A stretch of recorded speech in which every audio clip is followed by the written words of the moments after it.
Call the meeting to order. Call the roll. Trustee Healy? Here. Trustee Katsinas? Here. Trustee Malani? Here. Trustee Compass? Here. Trustee Reardon? Here. Trustee Rashevsky? Here. Mayor Pika? Here. Please rise for the pledge. I pledge allegiance to the flag of the United States of America and to the republic for which it stands, one nation, under God, indivisible, with liberty and justice for all.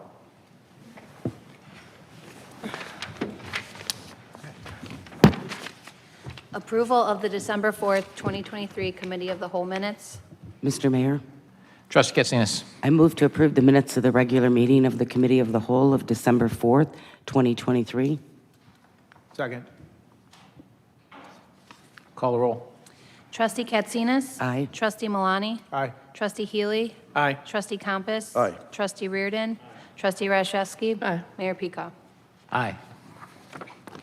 A resolution authorizing the execution of an intergovernmental agreement with the Village of Orland Hills providing for police dispatching and prisoner detention services resolution.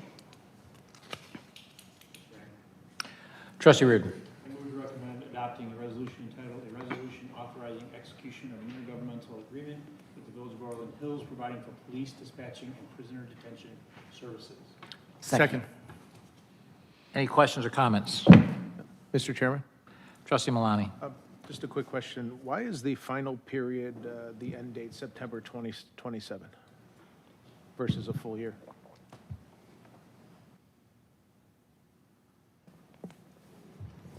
So the current agreement that we had expired in September, so we went from beginning of the year till September.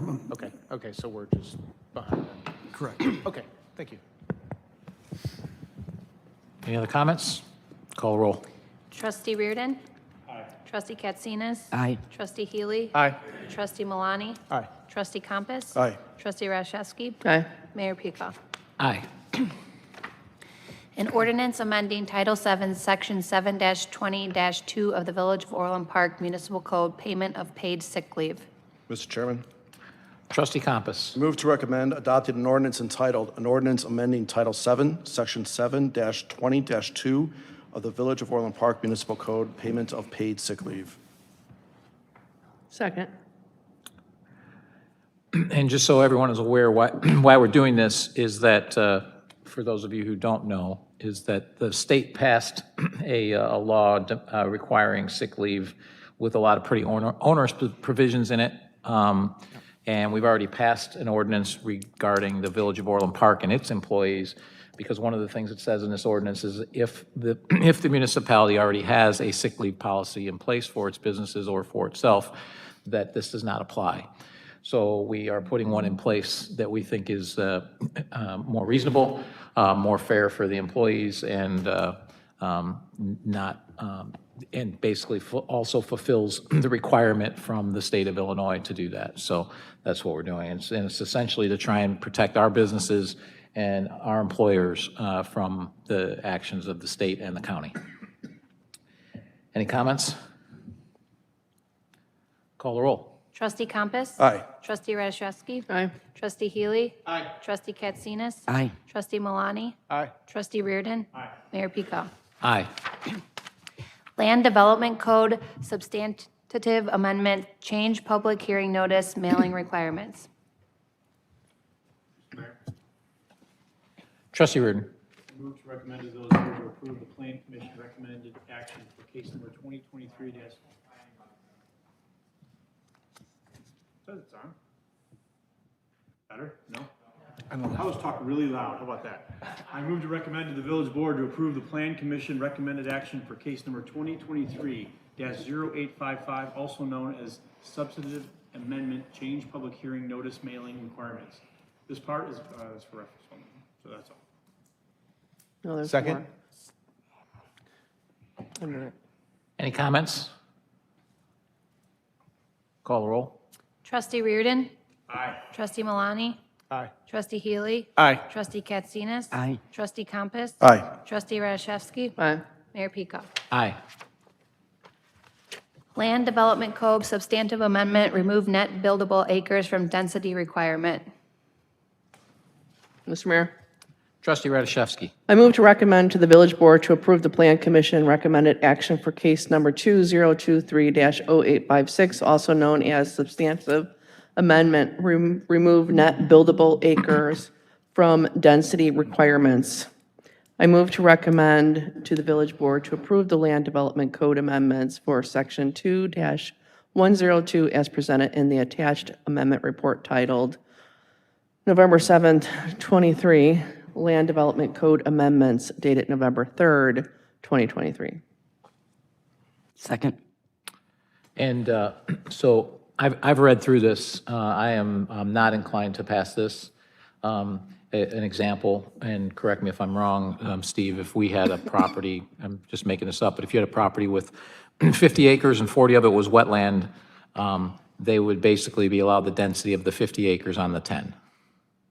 As long as they also met all the other requirements. Understood, but they would be allowed to do that. So in that case, I'm not willing to give that additional density. If they want to come to us and meet all the other requirements, they can come to the board and we can approve it, and they can go through the process. But I'm not in a position where I feel like we should be giving more density away, especially given what we've seen coming from developers. Mr. Chairman? Yeah, go ahead. So I also do not agree with this change. I think, density by itself is a means of implementing a standard. It's not the standard itself. We're talking about a higher order requirement for the appearance. So, and we know that even density itself can be far from perfect. We consider some of the longer conversations that this board has had. If I think about the MI East Homes conversation and a lot of the work that we had to do around parking and moving things around with that density over there. And I believe that one also had a retention pond. At least one of those projects was incredibly dense to the point that, we had to make those corrections. So I shudder to think what the project might have looked like if we didn't have that and we had this density requirement instead. So in this case, I believe the prior board has got this one right by removing the non-buildable areas from both the numerator and the denominator of the density calculation. I think it would be, the proposal would be effectively adding it back to the denominator but not changing the other. So I'll be voting no. Any other comments? Mr. Chairman, Trustee Malani. could you just give a brief explanation of how this came about and why we think it's a good idea? Sure. So we had gotten some concern from the development community that when we corrected, we had lowered the density requirement over time, but then we put an additional, so we lowered the density requirement from what they were, which is where a lot of the town was built, including the townhomes and single-family homes, to something lower. Then we also put in all of these cutaways. So if they put a school in or a conservation easement, so we wanted to preserve trees. So if they're going to do a conservation easement and then we subtracted it, we basically, is a reward for preserving the trees, you got to build less houses. This has been an issue with the single family and the townhome developments, which is why it was brought to, or we did the initial analysis. So we're not kicking it back up to where it was in the past when most of the town was developed. Yes, Mayor, I do understand you're concerned to a certain extent, but the building form would still need to be in compliance with the uses that are allowed in that particular zone. This does not apply to the VCD or core district because those aren't based off density, they're based off FAR. So it's a different way of calculating in those zones. So this would just be in the R districts that we'd be making this change. It was just being where? Just in the R zones, the residential zones, and estate residential. Yeah, and at the end of the day, currently, every developer that comes here wants more and more and more density, and over and above what we're even willing to give them regardless. And I don't think we need to be giving them a right to build higher density. As it is, no one wants to build a single-family home. It's not because of our density requirements. They don't want to build single-family homes. They want to build multifamily. I mean, how many of those have we turned away a week, George? Not so much the last 6 months because they finally got the message. Every week, people wanting to build multifamily, every week. And every single development is townhomes, condos, or actually townhomes, apartments, duplexes. No one wants to build single family. So I don't think that's our problem. But giving them the right to do these things, I think, is a recipe for disaster. Mr. Mayor, or if you can answer it, if there is some development and we wanted to, amend or adopt, I mean, there could be a waiver to this. We still have the right to do that for somebody that, did come through, that we did approve, that was a different situation, right? We have done that. Yeah. Yeah, we have given more density where they meet certain requirements where it makes sense. And so I am not willing to give away the board's right to be making that decision. So, yeah, I don't want to be giving the developer a right that, for that density. I think we want something in return and want to make sure the project's correct, and I think that that works well. And if I thought that single-family wasn't being built because of our, because of this, but that's not the case. You know, again, everyone that's coming here wants to build multifamily, is what they want to build, because they need that density to make more money on the projects, is ultimately what it boils down to, given our price of projects. Mr. Mayor, may I add one thing? Yes. So one of the issues the developers bring up is when they look at our 6 units per acre, let's say for our 4 district, and they go to, basically they do a lot of their due diligence and make a offer on a piece of property, penciling out those numbers with 6 units per acre. And what happens is we're adding time to their process, because when they go back and realize that we exclude those things, which isn't typical for a density requirement, they end up spending additional money to make the same development work, and then they also have to renegotiate the price. So I understand where you guys are coming from. I think it's just something that we would like to, just the board to be aware of. Yeah, and I think at this point, we're not willing to give away, give them things to build by right to add more density. I mean, if you come back with other changes that make sense, we'll certainly entertain them, but this is not one of them, in my opinion. Mr. Mayor, is there a timeline in that process where we make sure they know that ahead of time before they go spend that money? I mean, it's on our books. I would think that they would be able to find exactly how we handle that. And I agree with you that it's out there. The information, they're getting the 6 units per acre. They may not be understanding the net buildable area portion of it. And unfortunately, they don't contact us until they've already made the offer, have the property under contract, they're in their due diligence period. So understood, that's their issue to deal with. I just, you know, it's good to get it out there.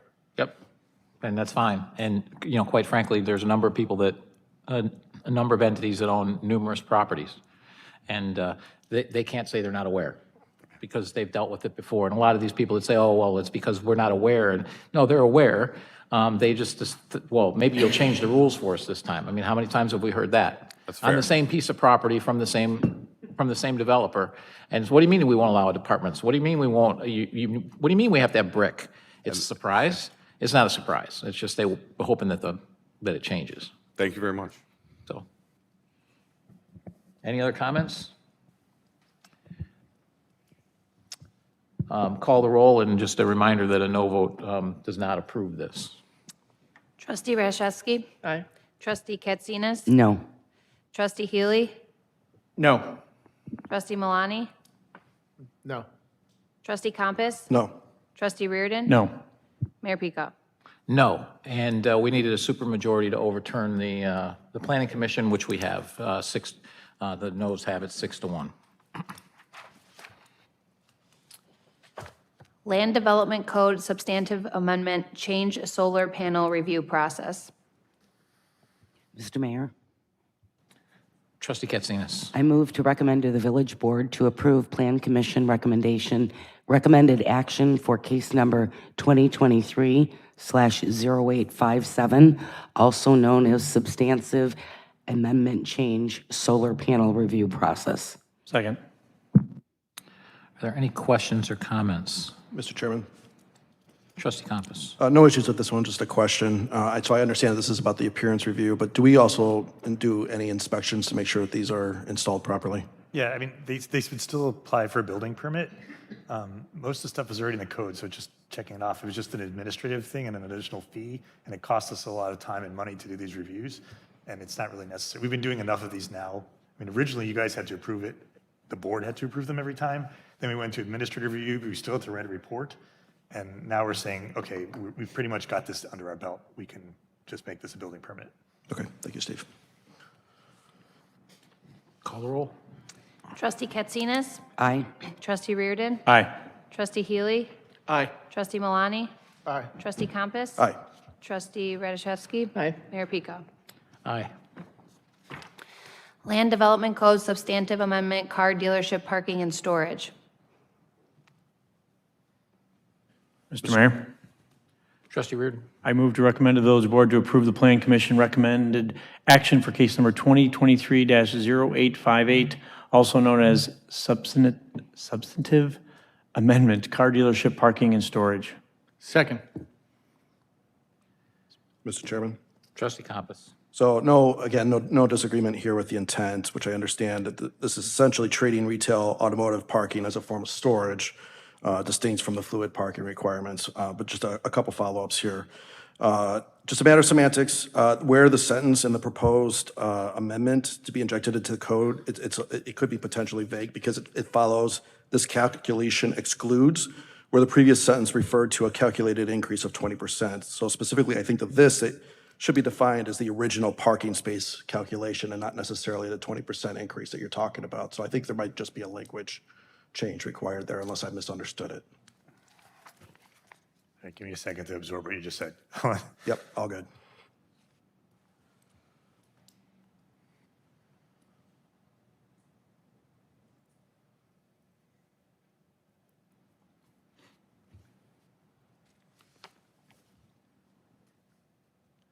Okay. So. Yeah, okay, so you're saying that we don't. So, yeah, it was highlighted in my portion, but so where you see the sentence starts, this calculation excludes, that could refer to the prior sentence, which is specific about the 20%, which I don't believe is the intent here. All right, so we can work with legal to fix that language. I don't know how we would do that as far as the ordinance amendment, if we could do a Scribner's change afterwards. Dennis, how So would what we can do is we can approve this and pull it off the consent agenda, and then you can clean it up for the next board meeting.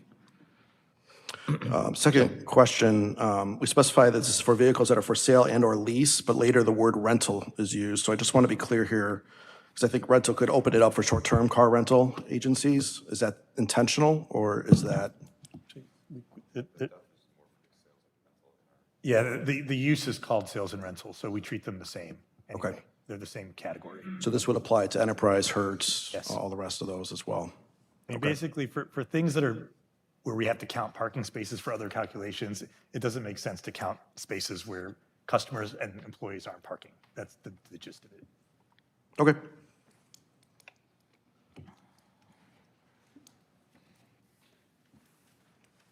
Any other comments? So we'll vote on this approval now, and then we'll take it off the consent, and then you can bring it back with the recommended changes to the next board meeting in January. Call the roll. Trustee Reardon? Aye. Trustee Healy? Aye. Trustee Katsinas? Aye. Trustee Malani? Aye. Trustee Compass? Aye. Trustee Rashevsky? Aye. Mayor Peacock? Aye. Land Development Code Technical Amendment, Loading Spaces. Mr. Mayor, Trustee Healy. I move to recommend to the village board to approve the Plan Commission recommended action for case number 2023-0859, also known as Technical Amendment, Loading Spaces to the Plan Commission for this case. Second. Any questions or comments? Call the roll. Trustee Healy? Aye. Trustee Reardon? Aye. Trustee Katsinas? Aye. Trustee Malani? Aye. Trustee Compass? Aye. Trustee Rashevsky? Aye. Mayor Peacock? Aye. Land Development Code Substantive Amendment, Modify Entitlements Review Process. Mr. Mayor, Trustee Radiszewski. I move to recommend to the village board to approve the Plan Commission recommended action for case number 2023-0896, also known as Substantive Amendment, Modify Entitlement Review Process. Second. Any questions or comments? Mr. Chairman. Trustee Compass. So definitely can appreciate the desire to reduce stress on development review. And as I consider the last couple of years, my tenure here, the board has had on more than a few occasions caught issues that passed both staff and the Plan Commission review. So we've seen occasions where plans that were truly finished last minute to get them into the review cycle. I think we want to start avoiding that as much as possible, but I think that's separate from this. But just that limited time of exposure and review. And, that's not the fault of this board, and as the meeting schedule is well known in advance of the project starting to be considered. So I worry that this solution does not necessarily address all of the past challenges that as I've seen them play out in terms of the timing. If anything, it could potentially exasperate them, as the plans considered in the Board of Trustees meeting could get rejected, could get sent back, right, prior to going to committee where we might have had an opportunity to make some adjustments. I believe the greater problem has been really the kind of last-minute review, as I mentioned before, right? Rushing to get a plan in where, we only have 48 hours to review it. So I'd propose that plans be submitted to this board at least 1 week prior to the scheduled meeting, with the recommendation to bypass the committee of the whole noted. But trustees would then have an opportunity to register their objections, and the mayor would have discretion then, or the village manager would have discretion then as to whether or not it would hit the committee.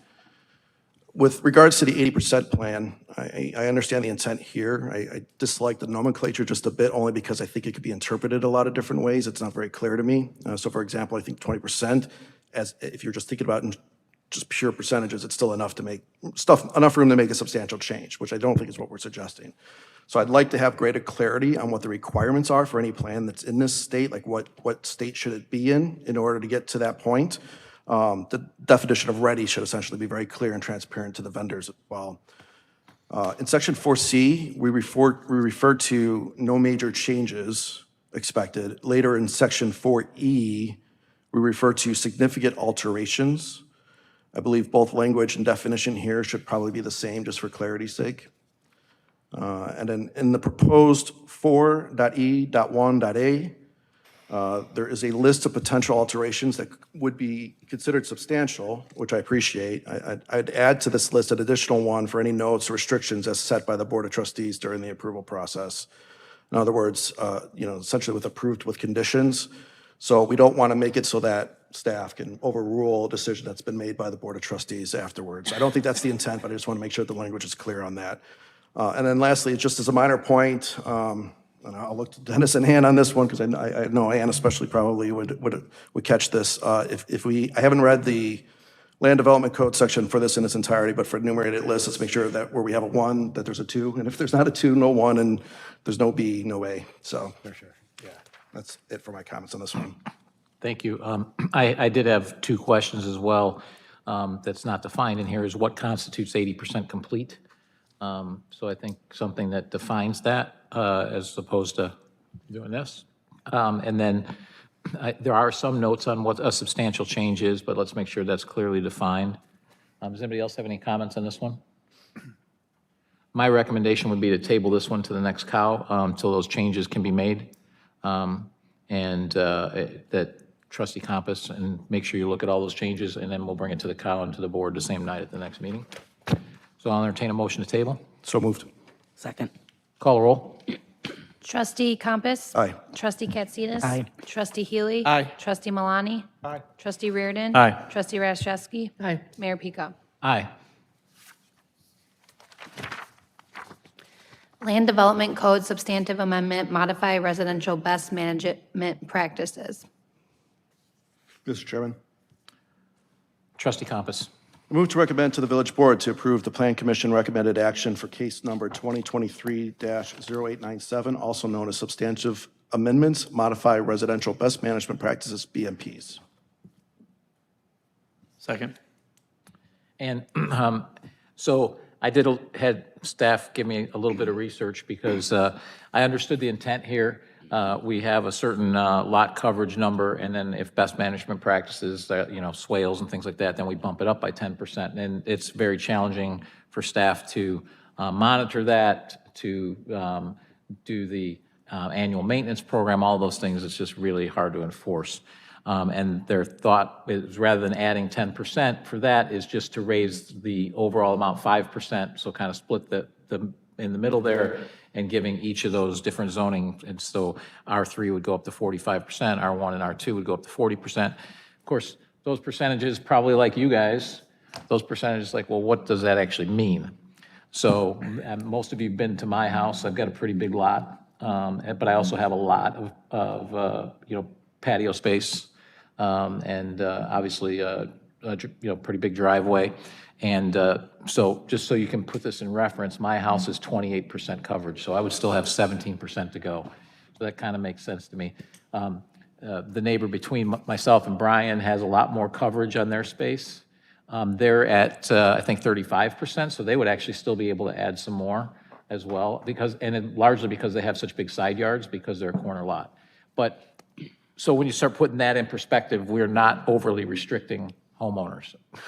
I think, I can't think of anything more you would put in a house than they have at their house. right. So I don't think it's overly restrictive. But I wanted to, I wanted to have something that you could relate to, as opposed to just a percentage. Any other comments? Call the roll. Trustee Compass? Aye. Trustee Reardon? Aye. Trustee Healy? Aye. Trustee Katsinas? Aye. Trustee Malani? Aye. Trustee Rashewski? Aye. Mayor Pico? Aye. Land Development Code and Village Code Substantive Amendment, clarify driveways and driveway apron regulations. Mr. Mayor, Trustee Rudin. I move to recommend to the village board to approve the Plan Commission recommended action for case number 2023-0898, also known as technical amendment, clarified driveway and driveway apron regulations. Second. Any comments? Call the roll. Trustee Reardon? Aye. Trustee Healy? Aye. Trustee Katsinas? Aye. Trustee Malani? Aye. Trustee Compass? Aye. Trustee Rashewski? Aye. Mayor Pico? Aye. Land Development Code Substantive Amendment, adding new permitted use to open space district. Mr. Chairman, Trustee Compass. I move to recommend to the village board to approve the Plan Commission recommended action for case number 2023-0899, also known as substantive amendment, adding new permitted use to the open space district. Second. Any questions or comments?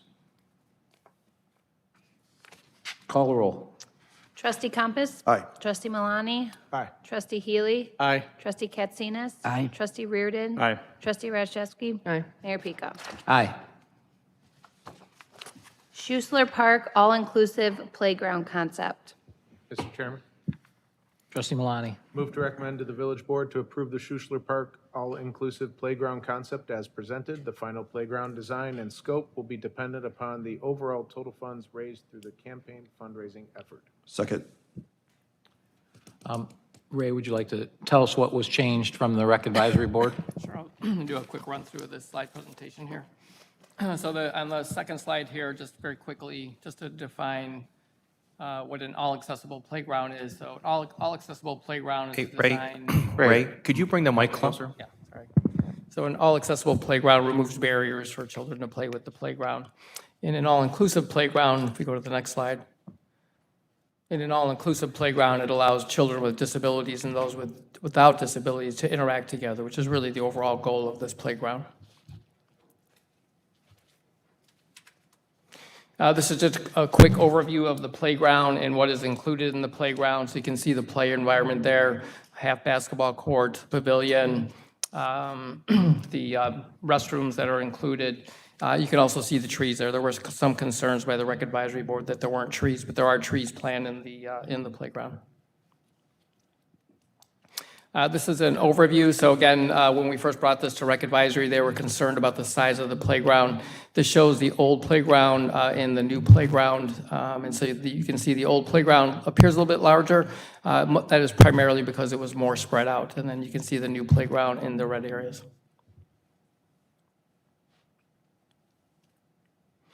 This is the new playground. So you can see it in this diagram here, or this depiction here.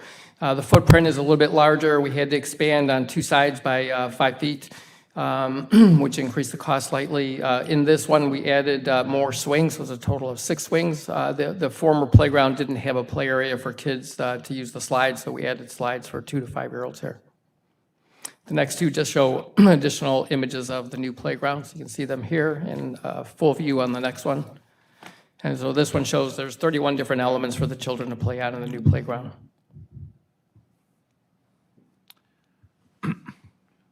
This is the previous playground, just for perspective. So you can see in the old playground, there was an additional shaded area with benches that was removed. In the other slides, there was only the tower slides there, which are enclosed, which really aren't appropriate for 2 to 5-year-olds. Also didn't include the slides that we added in the new concept, which is on the next slide again. So you can see that here again. You can see the new slides and additional swings.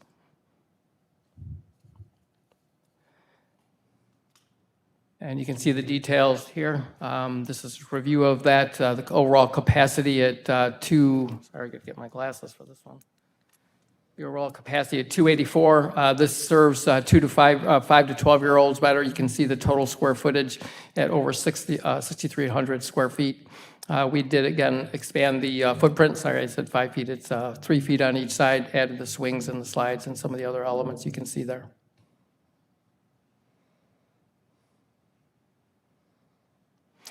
Projected costs, so the overall playground equipment at 292 with the installation at 146.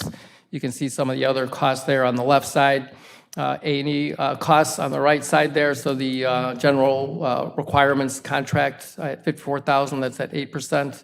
Escalation over 2 years at $88,000. Soft costs at a total of $174,800. So total cost for the playground is $996,400. This is an increase of a little over $44,000 from the last design that we presented. This is a comparison of other playgrounds, including the Kevin Hertz Park at Centennial Park, which was built in 2012 at a cost at $355,000. If you go towards the bottom of that slide, you can see similarly sized playgrounds at a pretty close cost to the playground that we're projecting. And then so in next year, Natural Resources and Facilities has $250,000 planned for the playground. We are also planning funds in NRF for the pavilion and in Recreation and Parks for the half basketball court and site furnishings. So that leaves us with a fundraising goal of $746,400. And again, as mentioned in the board item, the final plan will depend on the overall money raised for the playground. So, well, thank you for bringing it to the Rec Advisory Board and following the process. One thing to remind the Rec Advisory Board on budgets is if they add stuff, they should take stuff away as well, because, you know, it's easy just to say, oh, we'll just keep adding this, and we'll keep adding this, keep adding this. Well, that's great. And we all appreciate their input, but they also need to recognize that there's costs associated with this. So when they start adding stuff, they need to also tell us, what are you taking away? Not just say, here, we're gonna add a bunch of stuff, and hey, board, you come up with the money. Now, in this case, we're raising the money from outside, so that'll have to be raised, and if it's not raised, they're gonna have to give us recommendations, but you can give them that feedback for the future, is that when they're adding stuff, they need to tell us what they're gonna take out, not just add stuff, and not just put it on us to go find the money. Absolutely. Mr. Mayor? Trustee Reardon. Is there a slide there that you have handy that shows where this is in proximity to the main football field where like the Pioneers are going to be playing? Yeah, if we go back to the overlay. Slides back. Pretty much right next to it on the corner. That's what I'm hoping. That's what it kind of looked like. Okay, so that's when you went by that. That's the main field, the main football field up in the corner? Right. Okay. I just think that I appreciate that someone having more than one child and going to activities, being able to be close to by watching, but knowing there's a. If you were to drive out there now, you'll see, basically there's kind of a dirt area between the pond and where the fields kind of start. And you'll see the lighting for the fields. That's the area where all that because it's not being worked on yet. So it gives you a pretty good perspective. Thanks. Mr. Mayor? Trustee Healy? You know, it seems to me like it's $746,000 seems like an ambitious fundraise thing. But then I have to offset against the Recreation Committee. I'm sure it's probably be the majority of that fundraising. And plus, I was also hoping that we could make a pitch to the vendors at this thing that if they'd like to donate, if they've made money on it, it'd be nice if they could donate part of their services or whatever. But I do think it's still going to be an ambitious fundraise for all of us to dig in. Is this expected to be done in 1 year, or is it multiple years? It really depends on the response from the public. Burke, who has designed the playground, does have an ADA coordinator that has done this kind of work before, so she feels fairly confident we can find the funds. And then we believe with Michael Schofield and Kendall Coyne Schofield and the Schofield Foundation that gives us an opportunity to earn these funds. But it is an ambitious amount, no question. And if we raise $1 million, Potentially make it bigger, I suppose. that money will go toward. Well, it could also be, it could also go towards it fully, and then instead of the NERF funds going Would stay in $250,000, the we rec can use it department. towards another park. Okay, thanks. Any other comments? Call the roll. Trustee Malani? Aye. Trustee Compass? Aye. Trustee Healy? Aye. Trustee Katsinas? Aye. Trustee Reardon? Aye. Trustee Rashewski? Aye. Mayor Peacock? Aye. Strategic alternatives? So this is a discussion, and I will just take voice votes to give direction on this. There's a lot of them here. I think some of them are probably non-starters, some of them are no-brainers. So I'm just going to kind of read each one, give you my take, and then open it up for any comments. And if there's no comments, I'll just ask for a voice vote, yea or nay, whether we're going to pursue it, okay? So playground consolidation. I think that, quite frankly, is probably a little bit of a staff pipe dream that we can actually get that to happen. I am okay with entertaining it when it comes up and going to the public, but I can tell you, you're probably wasting your breath. That would be my general feeling of taking a park offline and making it open. I mean, it would be open space, but I think it's probably very unlikely that that would happen. I understand the rationale and the desire. I think it's not necessary. It's not wrong. I just don't think it's probably not very feasible. I would not do anything go on unless you got support, unless you had a survey, unless you had recommendation, and then, but it is a good idea. I see the cutting of it and maintaining it and cutting the grass and doing other things. But that's something, like you said, the voters would have to, the village would have Well, to the approve. people around those parks would have to Exactly. be behind. So I'm okay with keeping it, to considering it, but you will need massive amounts of surveying and meetings, and you better be very clear to residents when you do that you're getting their input. This is not a done deal, because you may find you don't want to have more than one of these meetings. So all in favor of keeping this there, say aye. Aye. Aye. All opposed? Okay. Bike path prioritization. I think this is a no-brainer. I think we have, we talk about connected bike paths. We need to look at where do we need connected bike paths. Bike paths are very expensive to maintain. So building them is the first thing that we need. But we have some that are like connected through neighborhoods that people can drive through the neighborhoods anyways. There's some places like on major roads that we need to keep them. And it's part of the total road package. So there are some connections we still have to do. There's like, four more that we have to do, but I think 2 of them are underway, and then there's a couple more that we have to do. But in the interior of our network, there's ones we need to look at. So we should certainly look at where there's opportunities for that, because obviously the trimming, the maintenance, all that kind of stuff is important. So, any other comments on that one? It's not time for comments from the, there's board comments, or there's an opportunity for comments from the, from residents under non-scheduled citizens and visitors. And this is, again, strategic planning. This isn't about any specific plan. All in favor? Aye. Aye. All opposed? Okay, next, parkway responsibilities. I'm going to take these one at a time. So trees. So the trees are to be maintained 8 feet above the sidewalk and 13 feet above the street.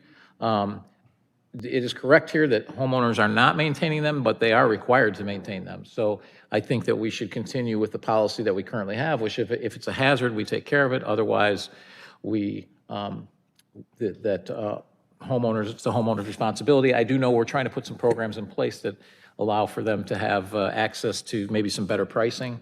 So we're looking at that for some bulk pricing from some tree companies. So anyone have any comments on that?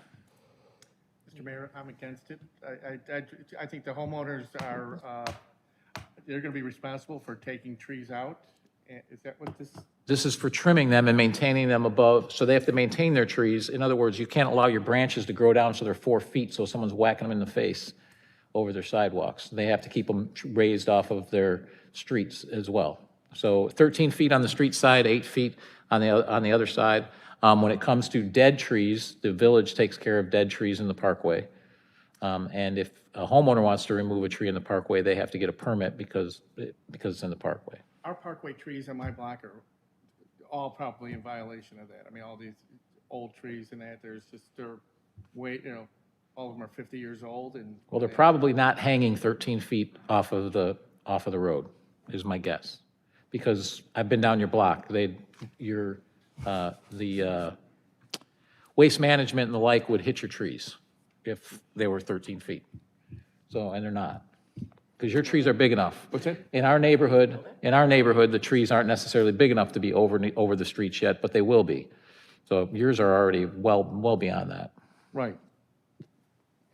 So I'm just against, putting So it on the homeowner. I'm putting it on the homeowner because I'm not putting 250 grand a year into trimming trees for the village. Mr. Chairman? Trustee Compass. Well, but just for clarity's sake, it already is on the homeowner's responsibility. The only thing that the village currently reserves is the right to do it if necessary, and it's only as a last measure when the homeowner doesn't do it and it's causing an impediment. And I guess the question is, do we now mow their grass too, because it's in the parkway? I've done that in the past. The village has mowed your grass? No, I've mowed the grass. I mean, Yeah, the everybody village- mows their own grass, that's the point. Right. That's my point, is that it's in the parkway. So Maintain you're it. responsible for maintaining your parkway, you're responsible for maintaining your grass, you're responsible for maintaining your trees. Right, but the homeowner doesn't have any say what tree goes there, generally what tree goes there, what color it is, what, That's the not growth- true. What's that? That's not true. Well, that's my experience, has been that, they're just planted out there and. Well, it's not true that they have no say-so. We go to them with a plan. If we replace something, we go to them with a plan with what we plan on replacing it with, and we work with them on that. But when parkway trees go in our subdivision, there's a landscape plan, and when you buy your home, you put your trees in, because you're required to put in parkway trees. Mr. Mayor, I'm not sure if you can answer this or someone else, because this happened earlier this summer. I know we have a process in place. Say someone's in violation. We send somebody out there. I remember sending an email earlier this year about it. They're hanging over. It's hard to walk through. We notify the homeowner. We say, you have this much time to do this. We come back again. First of all, explain the process. Second of all, how successful is that? Do they actually end up doing it? Do we fine them? Do we then just say, you know what, it's not worth it, and we just do it ourselves? Hey, Joel, can you, Sorry, Joel.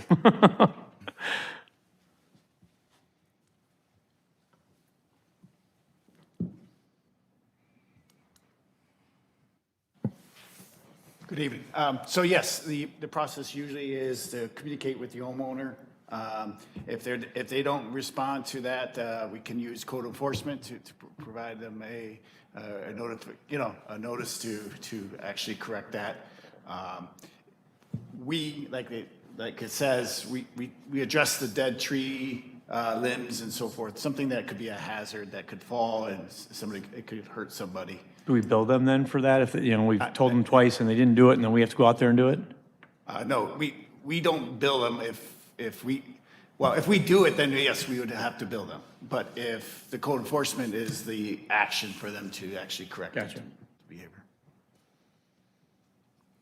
so under court enforcement, they would, they get a warning first, then a citation? So any questions or comments more on this? All in favor on the trees? Aye. Aye. All opposed? Nay? Ayes have it. So we'll move forward with that. Now the irrigation system. So currently there's, it says here the village repairs them if they're in the water main breaks or sidewalk repairs. I don't think we should be repairing them. I also don't think we should tell people not to water, because if they don't put sprinklers on that side, they won't be able to water their parkway, right? So then they'll have water grass, they'll have a dead parkway. But I think, and I certainly, as a homeowner who has, and I think probably most of us do on that side of the sidewalk, have heads on that side of the sidewalk, I would expect that if the water main or something, you have to come in and do work, I have to replace it. I know that because it's in the parkway. So I think the policy should be that we allow them in the parkway. They don't need to be on the opposite side of the parkway. They just need to be on the side where the sidewalk is. We allow them on the parkway, but any damage that's caused because of replacing the sidewalk, replacing the water main, all of that is not the village's responsibility. That's the responsibility of the homeowner, because they know they're putting those sprinklers in that position. Anybody disagree with that? Yeah, I agree with that, and it's similar to like a fence. If you get a fence put in, they make you right in there, like, look, we're gonna try to avoid them, but if we hit them, you gotta be responsible to replace them, so I think that's fair. Okay, all in favor? Aye. Aye. All opposed? There you go, you have the direction on the irrigation of sidewalks. So currently, the ordinance states 50/50 cost sharing. I don't think that's practical. I don't think we're doing that, are we? No. We are not doing that. We also know that we get a ton of slip and falls, and the village is sued. I think if we go down this path, I think we're just opening ourselves up to a ton. I don't think it's going to avoid our liability, is it, Dennis? So it's going to try and shift the burden. It's not going to avoid our liability. So I think we should just, as a policy, it should just be that we're 100% responsible for it, because we're never going to see 50/50 on sidewalks. Yeah, and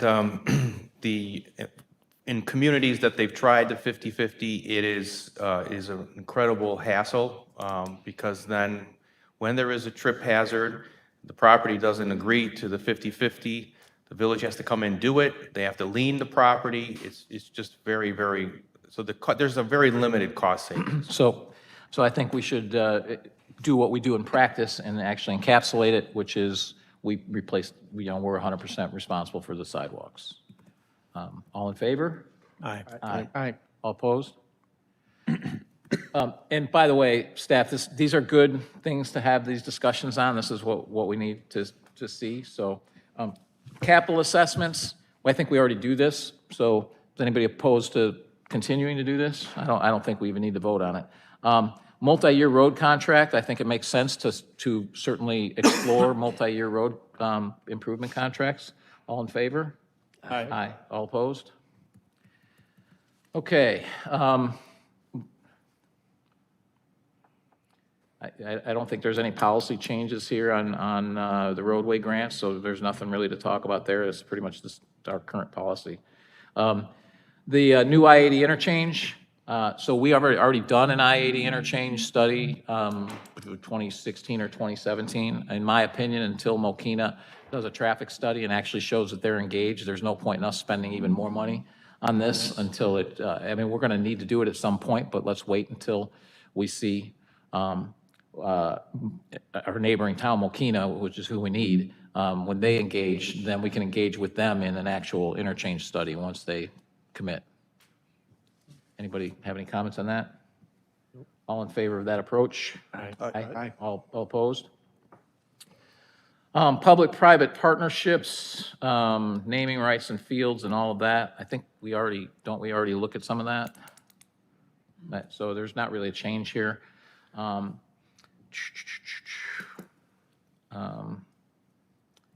Event cost recovery. So this is parking fees, in addition, review of implementing a fee for entry to the Taste of Orland.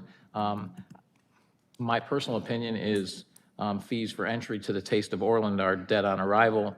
I think we're already looking at this year doing a VIP parking where people can park closer and charging just for VIP parking, so all the other parking would be free.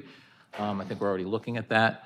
I mean, I'm not opposed to any ideas that you have along these fronts. I'm just, I guess that would be my take, is that, some of the, of these ideas, one of them would be dead on arrival if you brought it to us.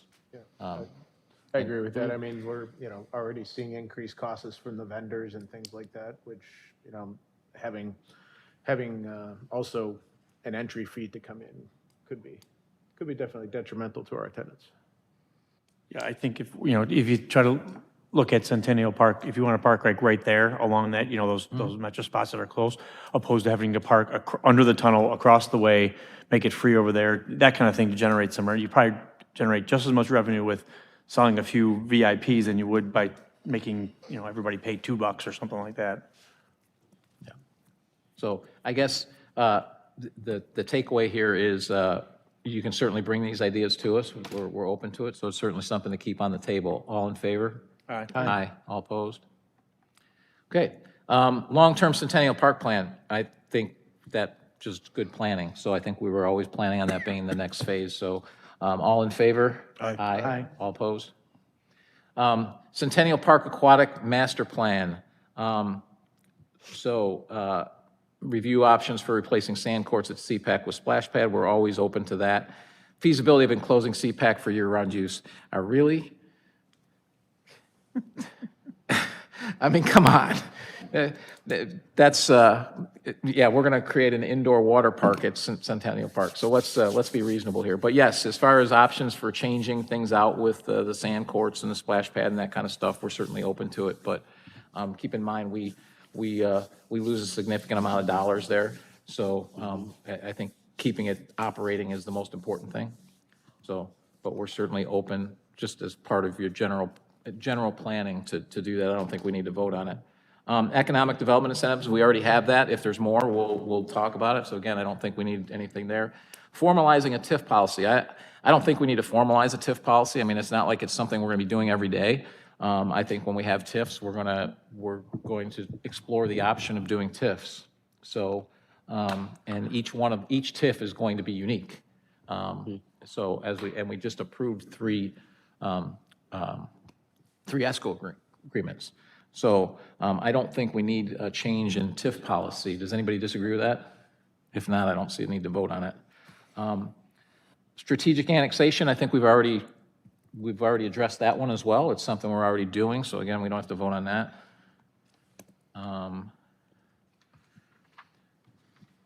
Police and the SWAT team analysis, once we have our training center, I mean, I think it's something we'll always, we'll always look and consider those kinds of options. Any comments on that? So all in favor of keeping that on the table? Aye. Aye. All opposed? So a bunch of this stuff. Maintaining balanced capital plan, I mean, we kind of do that now, so there's not a change there. Credit fee burden and implementing a credit card surcharge. I think we've looked at this in the past, and it's, basically we're trying to get people to use credit cards so we get the money in the door. So if you put a surcharge on it, you're kind of defeating that purpose. So at least that's my personal opinion. We did charge 3% when we use credit cards. Do we put that out to bid? I mean, I know a few people that are in that business, and there's very competitive business, but, credit card processing companies that'll come in and, lower the amount. So do we compete, who do we compete with on that? I mean. So we do, I think, try to get our best rates possible as far as that goes, but this is more about passing Us that charging fee on. that, yeah, okay. And Those processing fees, passing those on to the Yeah, customer. to other people, yeah. Because Visa and MasterCard now have made that possible. Previously, you weren't able to do that. So that you see more and more businesses passing that but on. we're trying to get people to pay online, and then if you do this, you're steering them away from paying online. So, Mr. Mayor, sometimes they have it where if you have, you enter your checking account information or like a debit card, then there isn't a fee, but if there's a credit card, then you do pay the fee. So you do have that option when you're paying your bill to, either or. so all in favor of exploring this option? Aye. All opposed? No. Okay, so we'll go ahead and explore that option. The department program subsidy policy, I mean, I think we've already had that one on the agenda for what we need to look at. This primarily is towards rec. I think we're already looking at that, so I think we should continue to look at that. Solar as a revenue generator. So I saw this one come on here, solar as a revenue generator. A couple of things, I did a little research. One is we would have to own the property to lease it. We don't really have any spaces big enough to do that. To put it in perspective, let's just say we own the entire I-80 corridor, all 200 acres, which we don't own any of it. That would power slightly less than half the homes in Orland Park. to put a solar field that size. So I personally don't think it makes any sense here in Orland Park. Maybe if you're in the middle of, farm country somewhere, or, there's a lot of farmland around, but we don't have that. And we don't own any land to actually lease for revenue generation. Mr. Mayor? Trustee Healy. There's got to be a point, though, if electricity rates keep going up, at what point does solar become, at what point does it become at least a little practical or whatever? We have a lot of open space and all that to collect solar energy. At some point, we'd like the solar equipment to get more practical, more efficient, as well as the cost of electricity keeps going up. At some point, those lines should cross and have it there. I just want to I'm not sure when that point is, and I'm not sure what grants are available today and that were there. So it's just, there's a lot of questions. I believe renewables are like 10% of ComEd's current power source. So ComEd actually has solar farms that feed the grid. So you're not going to be able to create your own solar company that powers, you'd have to feed it back to ComEd. So I personally don't see this as anything that's going to happen in any of our tenures on the board. Does this have anything to do with potentially putting them on all, municipal buildings in the town, to like homes have them? Well, that wouldn't be a revenue generator. That would just be a savings. I mean, it would be. Right. And currently, like this building, so any building that doesn't generate revenue doesn't pay electricity. True. With ComEd. So,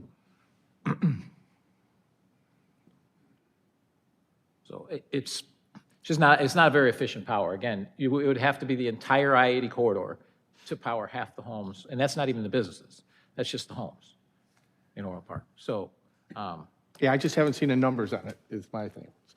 yeah, I just did a little bit of research on how much 10 acres for 750 homes. So that's basically what you're looking at. So, and that's not generating a revenue, that's just how much power you need. You'd have to actually lease the property, and we don't own it. We don't own anything. I don't think we own anything that's outside of our parks that are that size, and no one's gonna turn Centennial Park West into a solar farm. So, at least that's my take on it. Any other comments on this? All in favor? Aye. All opposed? No. So the noes have it, so you can take that one off the list. Electric vehicles to replace lost gas tax revenue. So electrical vehicle fees to replace lost gas tax revenue. So we get our fuel tax from the state through their fuel taxes. I'm not in any way or mindset of taxing vehicles in some other manner. Someone's going to have to figure this out. I don't think Orland Park should be adding a fee on top of that. Mr. Chairman, Trustee Compass. you probably could guess I would have had some comments. Now, obviously, I have personal interest, but I have both. I do have an EV, but I also have a gas vehicle as well. Obviously, this is an interesting challenge to states. I don't doubt that. I will point out that the state does charge more for registration of the electronic vehicles by $100 more. It's a $250 renewal on license plates. I think the other aspect here too is when we look at the lost gas tax revenue, that's not just due to EV, right? After post-pandemic, we've had a revolution in work location, right? And people are commuting far less than they were 3-4 years ago. So I think that it has as much of an impact, if not more, than the EV impact right now. I think the other aspect here too is, it just changes where I'm getting my fuel, so to speak, right? I get my fuel and I'm taxed on that through the electricity bill, which also includes the municipal tax. So adding an additional fee could arguably be double taxation. So I just I get that it's a hairy problem as far as the road maintenance and everything else, but I'm not in favor of this. I guess the other thing I would point out is we do have an electricity tax, which does tax them for that charging. So that's my take.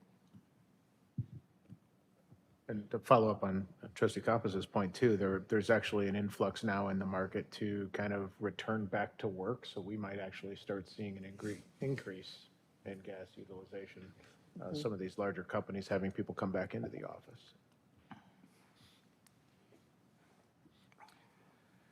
Okay, any other comments on that one?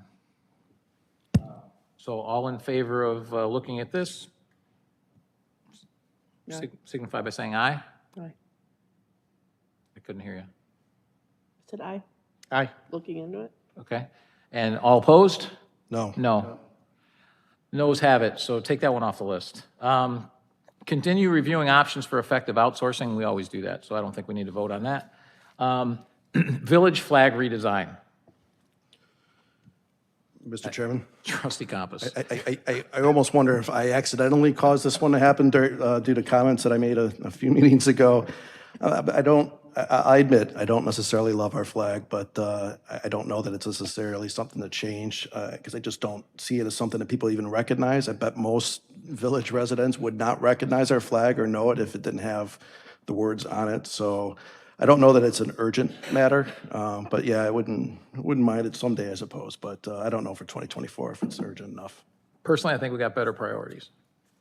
We certainly do. If somebody else wanted to, take this up in terms of like a school project or a community thing where, you got submissions from people, but certainly our time is probably better spent. Is the flag still in the corner over there? No. I don't even see it. No, it's in my office, I think. So, all in favor? Oh, no. All opposed? No. No. Okay, so we can take that one off the list. Village manager, intergovernmental cooperation, we already do that, so I don't think we need to do anything there. And the village-wide overtime analysis, that's not really strategic. I think it's something we should be doing, so, which we're already in the process of doing. So I don't think there's anything to vote on either of those. But thank you, staff, for putting all those together, so we could have a discussion. I think it's good to have those discussions and talk about those kinds of alternatives, because some of them are, worth looking at in the future. Non-scheduled citizens and visitors. And so a reminder, you have 3 minutes. Bill Goodwin. Non-scheduled citizens and visitors, so if you want to speak to at the microphone there, and you have 3 minutes. My name is Bill Goodwin. I'm a concerned resident. I live on 145th Place in Orland Park. In 1998, I ran the annexation agreement for the Village of Orland Park, to the Village of Orland Park, to annex for Village, Chicago Water, and Sewer. And in our annexation agreement, it so states, and Ken Fricker, I believe, was the lawyer at the time.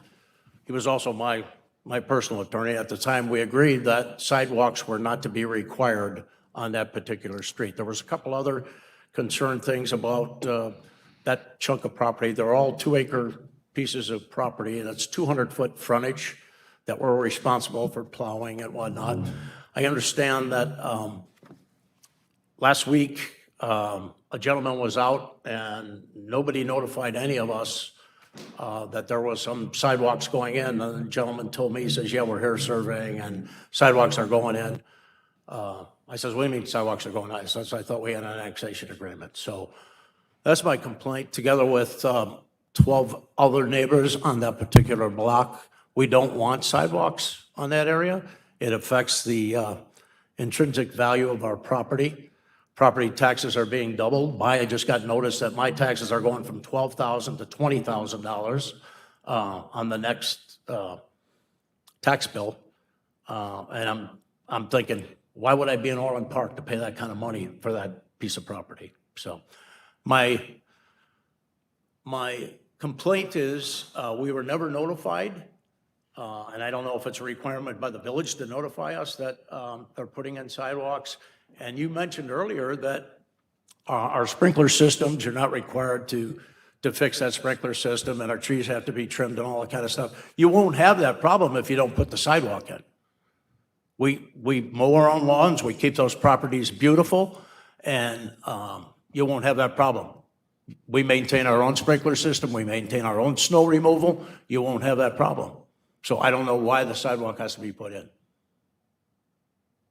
Thank you for your comments. Thank you. So, I don't know what surveyor told you that there were sidewalks going in. There's a project that is being evaluated regarding bike path connections on 82nd Avenue. That is being evaluated, and it's not even engineered yet, hasn't gone in front of the board yet. You had a public meeting, correct, Krishit, on this? Yes, Mayor, we had public meeting, and it's in Phase 1 design, and we'll be happy to talk to anyone, further after that meeting, but it's not There's been no designed yet. sidewalk approval that's come in front of the board. But we do, it is one of the areas of the village that we're looking at connecting the bike paths, because there's no connection to the, currently in the bike pass system. Is that correct? So, Mayor, for that bike path to not have a dead end, this is what it's just in the preliminary, review analysis phase. It's not being designed. But it's a bike path, and it's still being reviewed, and it has not gone in front of the board at all. Correct. So it's a long way away from that, so. And there's no more comments, this is not a debate.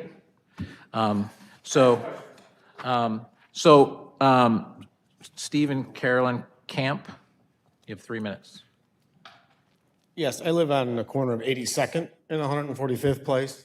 My issue is with the bike path that's going along 82nd Avenue, that, once again, we were not notified as landowners that adjacent that this would go in.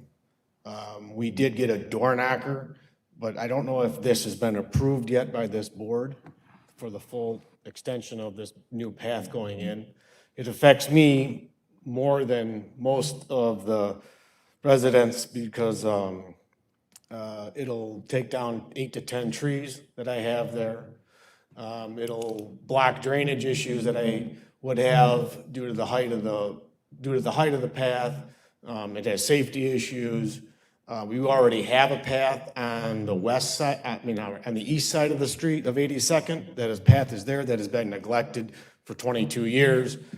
You cannot ride your bike on it. There's manholes that stick up. That would connect. I don't know why we have to have 2 paths up 82nd Avenue. To another point there, and it will dead end. If it dead ends at 140 at our street at 145th, is there plans to connect it to 151st, which I'm assuming that is in the main scheme of things, but that cannot go through unless Silver Lake has been sold. Silver Lake is not for sale. So it will stop at that point no matter what. There is a much better place to stop it in the park between, in Wedgwood, where somebody could access it there. They could use it as a parking, you could have a parking lot there. It's at a park. It's not at a street head. Another liability factor is that since it does cross my property on the corner, liability if somebody gets hurt, who's responsible if they fall on my property. That right-of-way is also zoned for 82nd Ave County Road for the county for the road, not a bike path. And I guess my biggest main complaint is that as a homeowner, I feel that we were not notified of what was going on in the planning stages of this. Yes, it is still in planning, but in the multiple times that we've tried to call the village, we get the runaround, nobody calls back. So that's where I'm at. Thank you. Thank you for your comments. So again, there's no bike path that has been approved on 82nd Avenue. It is in planning phases, preliminary phases. There was a public meeting that was held on this, and we are not involved in that. That's engineering to get external input. We do reach out to the residents. We're required actually to notify residents within a certain distance. So all of that has happened. As far as people not getting back to you, George, if you can follow up and find out who they called, because we should be getting back to people. Regarding, so there's some other things that were brought up here. Annexation agreement about sidewalks being not required, just to be clear, that means that the homeowner is not required to put in sidewalks to annex into the village, is what that means. It doesn't mean that the village will never put in sidewalks. And a right-of-way also includes potentially sidewalks and bike paths. All of the county roadways and all the state roadways now are going to what they call complete streets, which means they have sidewalks. The village policy on all of our streets, all new streets that we have going in are sidewalked. So this is all, and in this particular case, correct me if I'm wrong, Rashid, this is actually a bike path. It's actually a multi-use path. It's not a sidewalk. That's correct. Correct. So it's for a bike path. As far as the other side of the street and the bike path, I'm pretty sure that's county bike path, not maintained. So the bike path that we put in would be something that we would maintain. But again, this is in preliminary phases. This is planning, all of the things that were brought up here, safety issues, drainage, trees, sprinklers, all that stuff. If a construction project, for example, we have one going in on 167th. So on 167th, and it's going in along 167th, and it's all residential property. So any trees, drainage, all that stuff is handled as part of engineering. So that will all be part of the planning phases. I haven't seen any plans. I don't know what the plans look like. I haven't gotten any. I mean, the board is not, at this level, is not involved in this process at this particular juncture. Rashid is here. He's our village engineer. So he certainly heard the input, and he heard the input the other night as well. And then they'll do the planning as needed, and then come to the board for necessary approvals, including construction, if in fact that ever occurs. So, but that's where we're at in the process. The path that is on the east side of the road is a village bike path. When Baskin was put in. Our Public Works will take a look at that. But again, this is not a forum where we debate with the public. We get your input, and typically I don't even give response back, but I'm giving you the input that for what we know, this has not been approved. If we do any work on that, it has to go through engineering, it has to go through phase 1 engineering, it has to go through phase 2 engineering, and then it has to come to the board for approval, and then the construction has to happen as well. And Mayor, this will also have to go through IDOT and Cook County approvals. So, okay, so it has all of those things that have to get done before there's any, so whoever said that there's a sidewalk going in, somebody was surveying for a potential project, but there's no approval of anything. Any other citizens to speak that didn't sign in? And could you give us your name? Yes, my name is Tarek Zigar. I've been a resident for over 30 years. So I just want to say to the Board of Trustees of the Village of Orland Park, to the Mayor, I stand before you today to discuss a matter of grave concern and profound human suffering. We turn our attention to the ongoing conflict in Gaza, a situation marked not only by political complexity, but more importantly, by a humanitarian crisis that calls for our immediate attention and a compassionate response. Palestine has long been a region of historical significance, beauty, and diversity, but it has unfortunately endured much strife. The establishment of the State of Israel in 1948 brought about significant geopolitical challenges, including an event known as the Nakba, a term which literally translates to catastrophe. During the Nakba, more than 750,000 Palestinian individuals were displaced from their homes. This event has echoed through the decades, resulting in prolonged conflict and suffering. Today, we are witnessing the devastation and the effects of a siege on Gaza, a conflict that has led to an inconceivable loss of life and destruction. The numbers are not just statistics. They represent human lives. Over 20,000 Palestinian civilians, including 8,000 children, have tragically lost their lives in nearly 2.5 months of conflict. This disproportionate loss is a stark reminder of the imbalance in the means and methods of warfare between the two sides. The people of Gaza have endured restrictions and hardships for decades, living in what equates to a concentration camp. Gazans have limited access to the outside world and are denied the right to leave the area. Their basic necessities, food, 50 seconds. water, healthcare, and electricity are under control by an occupying force and are severely constrained. The recent bombings have only exacerbated their plight. The IDF have destroyed hundreds of homes, hospitals, healthcare facilities, schools, mosques, churches.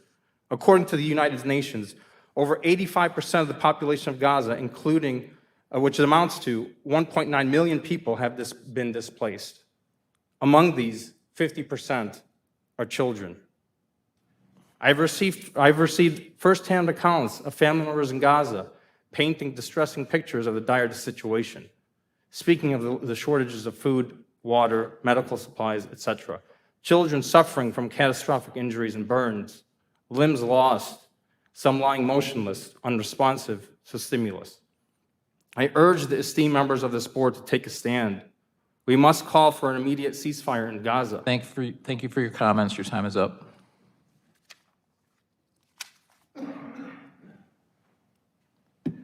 Any other people to speak that didn't sign in? I'll entertain. Honored Mayor and trustees, I just would like to say, if there is any referendum on the, with this village for a ceasefire, that's a question. That's all I would. A referendum is put out to vote for to the people. It's an election item, and there are no referendums that I'm aware of that are out. So nobody has requested for, we've been trying on the national level. I don't know all the election laws. You have to contact an election attorney to figure out what we would need to do to get a referendum on the ballot.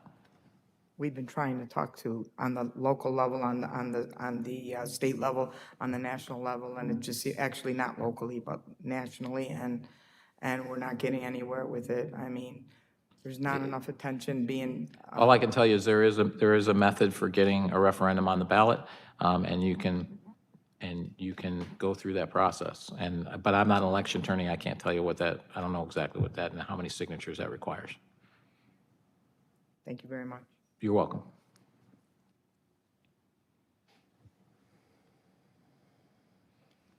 Any other comments? Mr. Chairman, Trustee Compass. I move to adjourn the meeting. Second. Call the roll. Trustee Compass? Aye. Trustee Katsinas? Aye. Trustee Healy? Aye. Trustee Malani? Trustee Reardon? Aye. Trustee Rashewski? Aye. Mayor Peacock? Aye. We're adjourned, and we will start the regular board meeting in, say, 10 minutes. Chance to take a break.